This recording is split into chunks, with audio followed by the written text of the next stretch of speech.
ଭୁବନେଶ୍ୱର ଭାରତରେ ପ୍ରାଣୀ ଖାଦ୍ୟ ପରିଚାଳନାର ଅଗ୍ରଗତି ଶୀର୍ଷକ 5 ଦିନିଆ ପ୍ରଶିକ୍ଷଣ କର୍ମଶାଳା ଆଜିଠୁ ଆରମ୍ଭ ହୋଇଛି। ସ୍ଥାନୀୟ କେନ୍ଦ୍ରୀୟ କୃଷିରତ ମହିଳା ସଂସ୍ଥାନଠାରେ ଆୟୋଜିତ ଏହି କାର୍ଯ୍ୟକ୍ରମର ଉଦ୍ଘାଟନ କରି ମାନ୍ୟବର ମତ୍ସ୍ୟ ଓ ପ୍ରାଣୀ ସମ୍ପଦ ମନ୍ତ୍ରୀ ଶ୍ରୀ ଗୋକୁଳାନନ୍ଦ ମଲ୍ଲିକ କହିଥିଲେ, ଦୀର୍ଘସ୍ଥାୟୀ ପ୍ରାଣୀ ପାଳନର ମୂଳ ଆଧାର ହେଉଛି ପ୍ରାଣୀ ଖାଦ୍ୟ ବ୍ୟବସ୍ଥାର ସୁପରିଚାଳନା।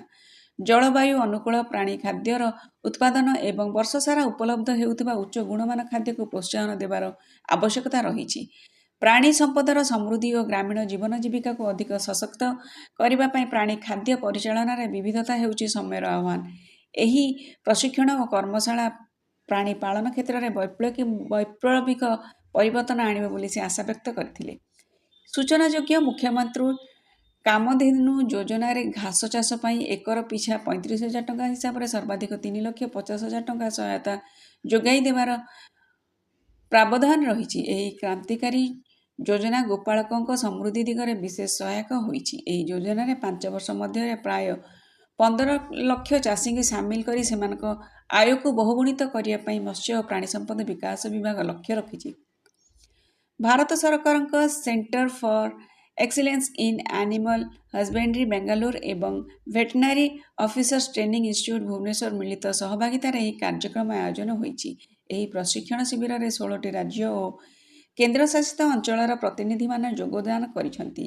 ଏହି 5 ଦିନିଆ ପ୍ରଶିକ୍ଷଣ ଶିବିରରେ ପ୍ରାଣୀ ଖାଦ୍ୟ ଉତ୍ପାଦନରେ ବ୍ୟବହାର ହେଉଥିବା ନୂତନ ପ୍ରଯୁକ୍ତିବିଦ୍ୟା, ନୂତନ ପ୍ରଜାତିର ପ୍ରାଣୀ ଖାଦ୍ୟଶସ୍ୟ ଯୋଗାଣ ବ୍ୟବସ୍ଥା ଆଦି ବିଷୟରେ ଅଂଶଗ୍ରହଣକାରୀମାନେ ଅବଗତ ହେବେ। ଏହି ଅବସରରେ ମତ୍ସ୍ୟ ଓ ପ୍ରାଣୀ ସମ୍ପଦ ବିକାଶ ବିଭାଗର ଅଫିସିଆଲ ପଡକାଷ୍ଟ ଓ ହ୍ୱାଟ୍ସଆପ୍ରେ ଚ୍ୟାନେଲକୁ ମାନ୍ୟବର ମନ୍ତ୍ରୀ ଶୁଭାରମ୍ଭ କରିଥିଲେ। ଏହା ପ୍ରାଣୀପାଳନକୁ ଅଧିକ ପ୍ରୋତ୍ସାହିତ କରିବ ଓ ପ୍ରାଣୀପାଳକଙ୍କ ନିକଟରେ ପହଞ୍ଚାଇବାରେ ସହାୟକ ହେବ।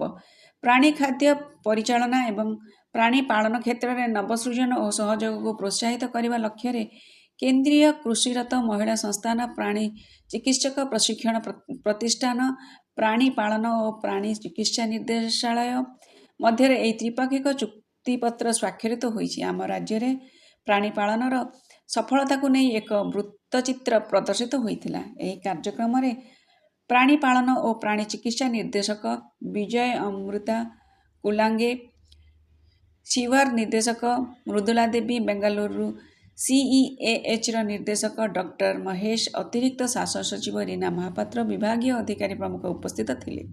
ସମୃଦ୍ଧ ଓଡ଼ିଶାରୁ ରଜତ